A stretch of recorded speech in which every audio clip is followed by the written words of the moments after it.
Pernah nggak sih kalian mau beli suatu saham tapi harganya nggak sesuai sama yang diorder? Lumayan kecewa kan nggak dapet saham dengan harga yang sesuai yang kalian mau. Tapi kenapa sih terkadang harga saham yang kita dapetin itu bisa beda sama yang tertera saat kita order?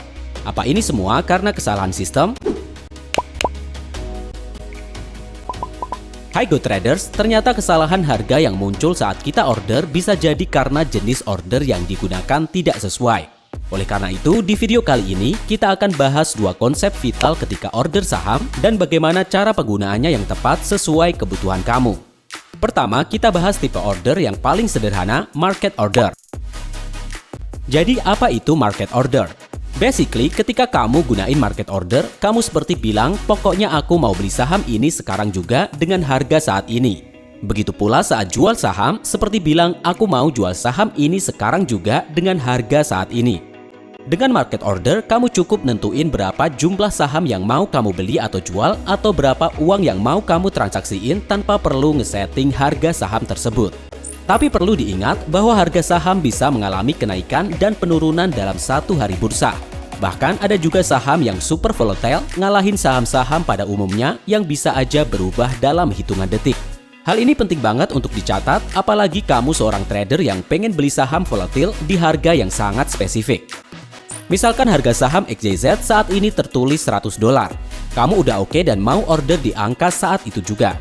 Tapi ketika kamu tap dan execute, ternyata dari jeda sepersekian detik ada perubahan harga jadi $100,25. Jadi at the end yang kamu dapetin ya perintah order saham XYZ dengan harga $100,25. Ada yang pernah ngalamin nggak nih? Ingat ya, market order digunain untuk melakukan transaksi saham pada the best current available price atau harga terbaik yang ada saat itu. Sampai sini jelas kan? Oke, kita lanjut move on ke limit order. Limit order bisa menjawab pertanyaan kamu yang nyari cara agar bisa dapetin harga sesuai dengan order yang diminta. Hal ini karena dengan limit order, kamu bisa nentuin harga beli atau jual saham sesuai keinginan kamu. Order beli kamu baru akan dieksekusi saat harganya mencapai limit price atau harga maksimal yang kamu tentuin. Bisa juga sahammu terbeli di harga yang lebih rendah. Sedangkan saat jual, order kamu baru akan dieksekusi saat harganya mencapai limit price alias harga minimal yang kamu pengen jual.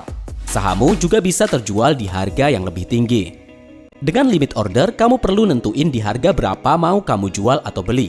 Dan juga nentuin berapa banyak saham yang mau ditransaksiin. Tapi perlu dicatat, belum tentu ordermu terlaksana saat itu juga dan tidak tahu kapan eksekusinya akan terjadi.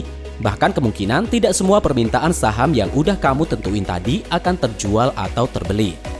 Agar lebih mudah dipahami, coba perhatikan contoh ini. Misalnya kamu lihat harga saham ABC saat ini $120. Tapi kamu baru pengen beli kalau turun ke $100 dengan jumlah 100 saham. Daripada nunggu turun atau mantau setiap saat, kamu bisa pasang limit order sekarang di harga $100.